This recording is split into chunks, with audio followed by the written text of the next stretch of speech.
2063, but also for regional economic communities, national government, and local authorities. The shift, therefore, that we need from alignment is from alignment to commitment. We must move beyond simply aligning our work to articulate clear commitments, shaping investment choices, and holding ourselves accountable for results. We must strengthen our collective assets by clarifying the roles, the responsibilities, and accountabilities within the UN system, the African Union, the member states, and development partners. Only then can we unlock the full potential of our partnerships and work in true synergy. We must therefore seize the momentum around climate action as a powerful entry point to deliver across our development agendas, whether it's globally, continentally, regional, national, or local. Climate is not just an environmental issue. It is an economic, social, and developmental imperative. It offers a unifying platform to integrate SDGs, Agenda 2063, and national priorities in a coherent and impactful way. So I extend a call to action to all of you, legislators, policymakers, development practitioners, civil society leaders, youth champions, private sector, and citizens across Africa. Make your commitment visible. Wherever you sit, in a local council, national ministry, regional body, or global institution, your role matters. In conclusion, let our gathering in this Pan-African city of Kampala be a turning point where ambition meets accountability, where vision meets action. Let us think boldly, collaborate intentionally, and deliver consistently. I thank you all.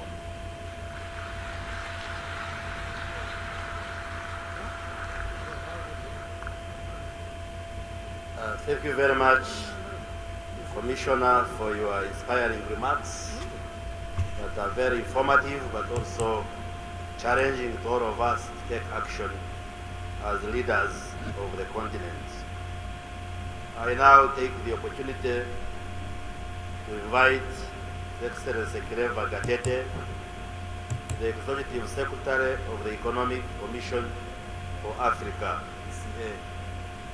Your Excellency Clever Gatete, you have the floor.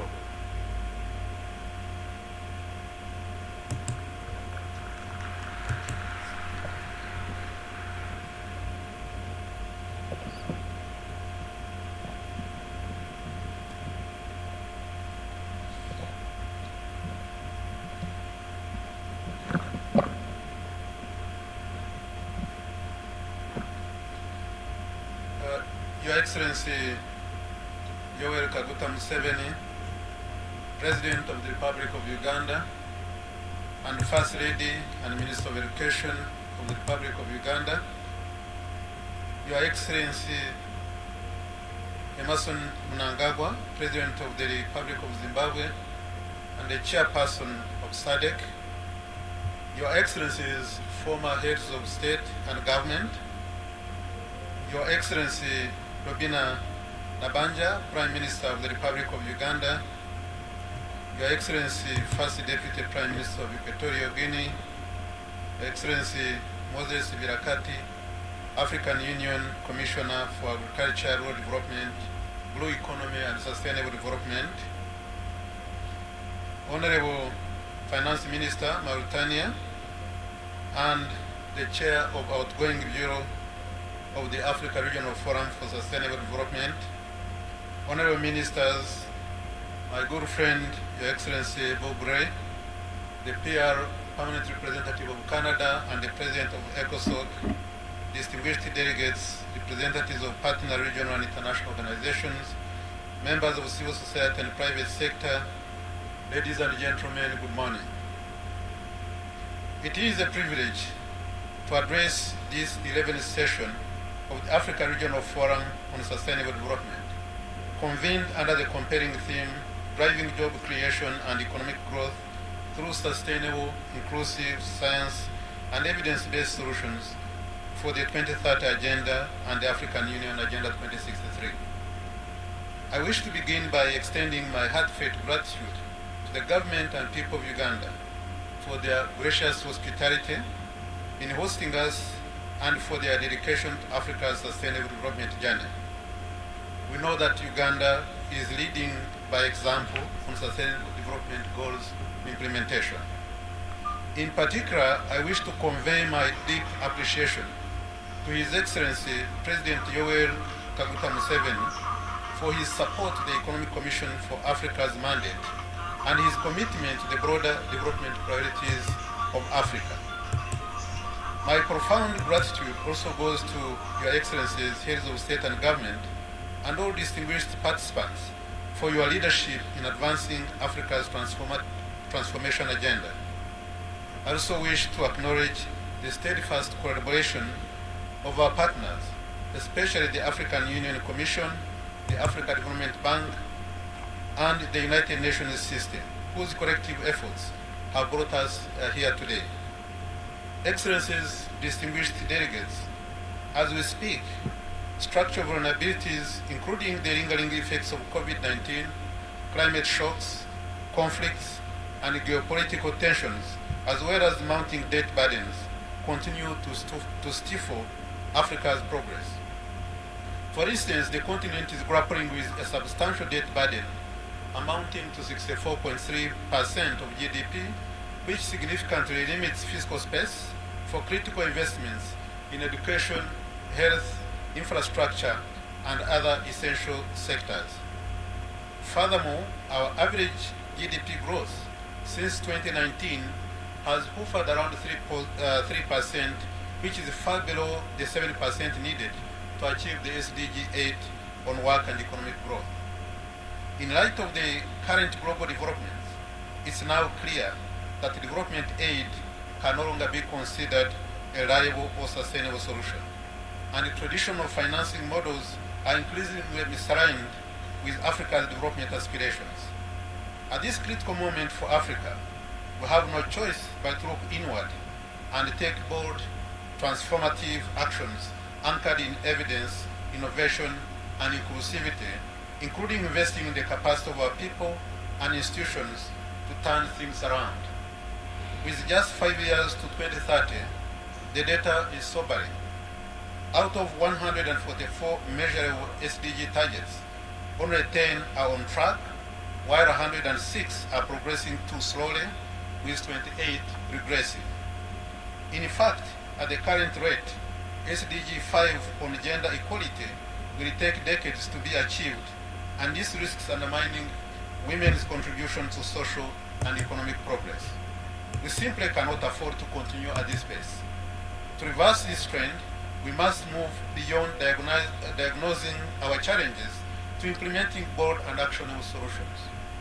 And this forum offers us an opportunity to turn our attention to 5 critical SDGs, which provide us with a path to accelerated progress in alignment with the successful delivery of the second 10-year implementation plan of the African Union Agenda 2063. First is SDG 3, good health and well-being. Today, millions of Africans still lack access to quality health care. 4 out of 5 African countries spend less than $86 per capita on health, which is well below the World Health Organization's recommended threshold minimum of $249. In 2022, health expenditure averaged just 7% of budgets, far from the 15% pledged in 2001. We must close these gaps, and to do so, we need to boost domestic financing, strengthen health systems, and leverage digital health solutions. Second is SDG 5, which is gender equality. How can Africa truly prosper when half of its population remains economically marginalized? Yet in this day and age, women still face barriers in education, finance, and employment. These barriers must be dismantled. It is not right that women hold only 26% of parliamentary seats, although it has increased from 19% in 2015. Also, a 12% gender gap persists in mobile money access, despite $1.3 trillion in transactions in 2022, highlighting systemic inequalities that must be addressed. We must enact policies that promote economic empowerment, including gender-responsive budgeting, digital inclusion, and leadership opportunities for women across all sectors. Third, SDG 8, decent work and economic growth. Given that 83% of Africa's workforce operates in the informal sector, with more than 113 million people either unemployed or underemployed, and nearly a third living in extreme working poverty, the imperative to prioritize sustainable livelihoods has never been greater.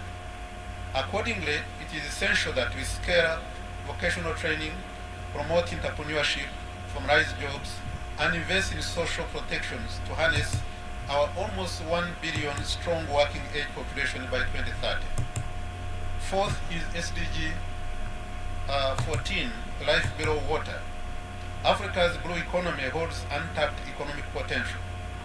However, marine degradation, weak governance, and underinvestment threaten its sustainability. We have a huge opportunity in the blue economy, which could grow from $296 billion in 2018 to $576 billion by 2063, but currently receives only 3.5% of the SDG financing. Illegal fishing also costs us $10 billion annually, and Africa's Ocean Health Index lags at just 52.7 against a global average of 71.4. To this end, sustainable investments in aquaculture, coastal tourism, and blue carbon projects modeled on Seychelles and Gabon's debt for nature swaps are vital to release this potential. And finally, the SDG 17 partnerships for the goals is to be clear, no country can achieve these goals in isolation, but their realization requires strengthened cooperation at national, regional, and global levels. In this context, as we continue to advocate for the reform of the global financial architecture, we must also commit to working together on all aspects of SDGs. This includes fostering strong trade partnerships and advancing North-South, South-South, and triangular cooperation, among others, as critical pillars of our collective progress. Excellencies, how then do we mobilize the resources to achieve the SDGs and African Union Agenda 2063? I propose 4 strategic pillars of action for your consideration. First, we must scale up domestic resource mobilization. This includes expanding tax bases, strategically utilizing pension funds and sovereign wealth funds, strengthening revenue collection, and digitizing the economy to curb the illicit financial flows. For example, if we restrain illicit financial flows, estimated at $89 billion annually, alongside harnessing sovereign wealth funds, we can secure billions for our developmental needs. Furthermore, remittance-backed bonds could increase the $53 billion FDI that flowed to Africa in 2023. Second, it is time to de-risk our economies and elevate capital market development, which will roll out the red carpet for private sector investment. With blended finance, credit guarantees, and flourishing markets, we will direct a surge of capital to sectors like agriculture and renewable energy. This could significantly increase the 2% global clean energy investment in Africa. Domestic capital market development would also increase long-term resources for private sector investment in our continent.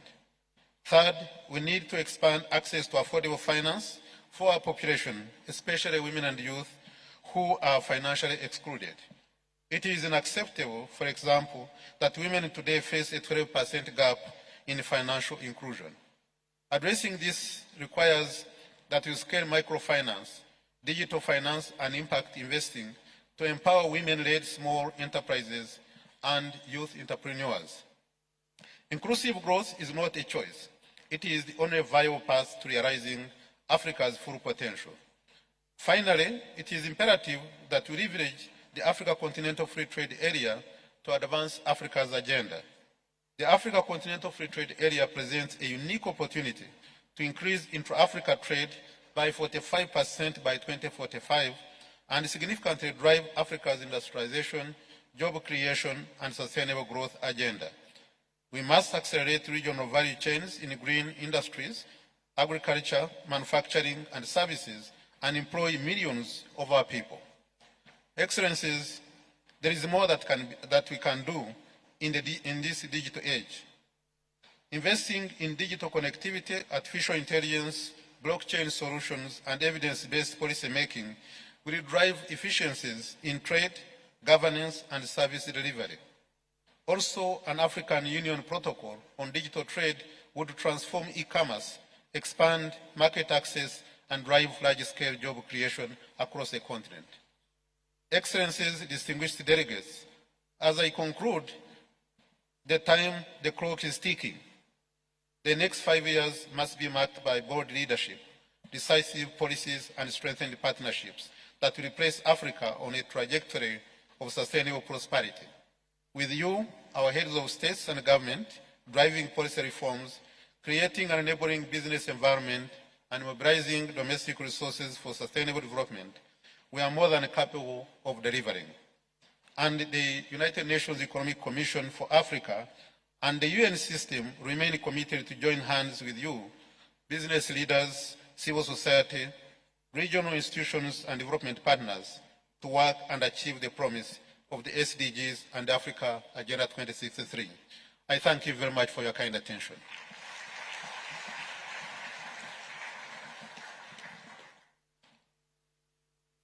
Thank you very much, the Executive Secretary of the Economic Commission for Africa, for your very informative and inspiring remarks. Sir, thank you very much. I now take the pleasure to invite you to receive a message from Her Excellency Amina Mohammed, the Deputy Secretary General of the United Nations. She is not physically present here, but she will speak to us through a video link. May I request the technical team to enable her to speak to us.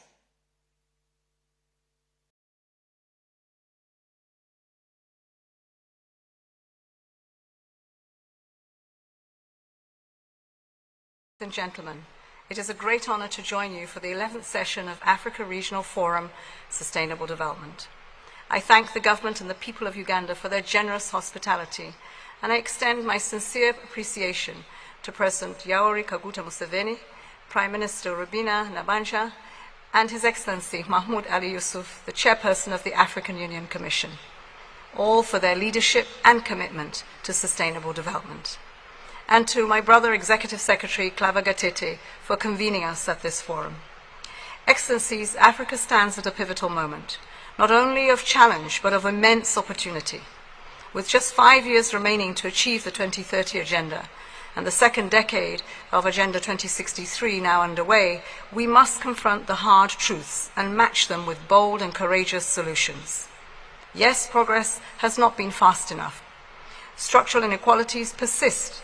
Informal employment remains widespread, disproportionately affecting women, our young people, and rural communities. The annual financing gap to achieve the SDGs stands at a staggering $200 billion. Foreign direct investment to Africa declined in 2024 by 1.9%, falling to $53 billion. And the burden of debt is suffocating. In 2023, 25 African countries spent more on external debt servicing than on health and education combined. This is unacceptable.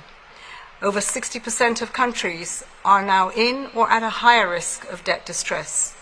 In too many countries, more than half of government revenue goes to debt repayments, undermining vital investments in people, resilience, jobs, and growth. The Abuja Declaration remains a distant ambition. Half of African countries spend less than 6% of national budgets on health, and the high cost of digital access, especially in rural areas, continues to exclude millions of our people, deepening gender and geographic divides. But these figures do not define us. Africa is not standing still. We are standing up. Despite global headwinds, our continent accounted for 9 of the world's fastest growing economies in 2024. Progress against HIV and AIDS is encouraging, with nearly 24 countries recording significant declines in new infections. Women across the continent are leading change. Today, 26% of parliamentary seats in Africa are held by women, up from 19% in 2015. But this does mask some of the inequalities in different countries. And the landmark AU Convention on Eliminating Violence Against Women and Girls represents the first legally binding commitment of its kind on the continent. A powerful step forward. Now we must turn words into action. Across these efforts, Africa's leadership and innovation continue to inspire. From local solutions to global negotiations, African countries are driving forward a bold vision for inclusive, sustainable development. Excellencies, the United Nations is proud to stand with you. Our resident coordinators, our UN country teams, and regional expertise are fully mobilized to support your priorities. The stronger connection between regional economic commissions and resident coordinators, anchored by the Secretary General's reforms, has created new opportunities to align policy and operations and deliver integrated support across Africa's priorities. This gives me great confidence that together we can accelerate action on the SDGs and Agenda 2063. This year brings major global milestones: the 4th International Conference on Financing for Development, the 2nd World Social Summit, the food system stock-taking moment in Ethiopia, and COP30 in Brazil. Africa's voice must shape every one of these global milestones. We must prioritize debt sustainability with bolder debt relief measures, expanded concessional funding, and innovative mechanisms such as debt for climate and debt for development swaps.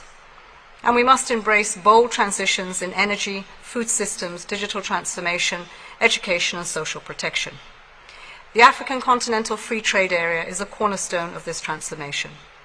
By reducing trade barriers, enhancing regional integration, and expanding market access, AFSCFTA has the power to unlock new opportunities for inclusive growth, industrialization, and value addition across the continent.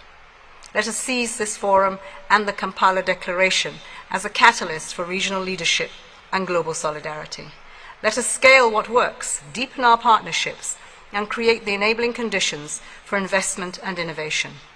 Let us tell a new story of African solutions, driven by African leadership, especially our young people, powered by African people, and anchored in African values. Let us turn ambition into action, in solidarity with the African Union, in service of the Africa that we want. Thank you.